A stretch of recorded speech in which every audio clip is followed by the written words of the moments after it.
Жақсы адамдар мәні. Екінші бөлім. Міне бірінші, бесінші перне. 1, 2, 3, 4, 5. Үстінен бесінші перне, астынан үшінші перне ұстаймыз.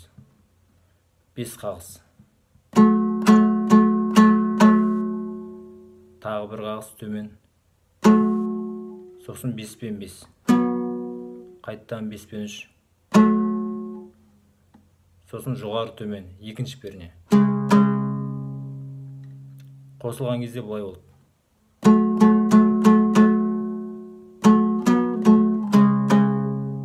Әрі қарай екінші перне төмен, 3 пен 3, 5 пен 5, 5 пен 7.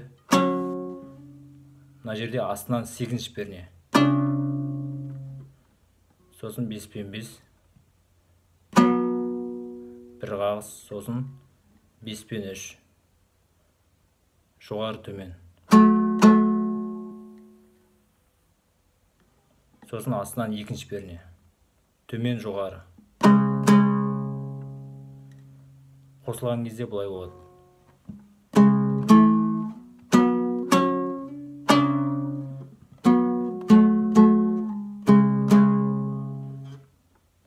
Екеуі қосылған кезде бұлай болады.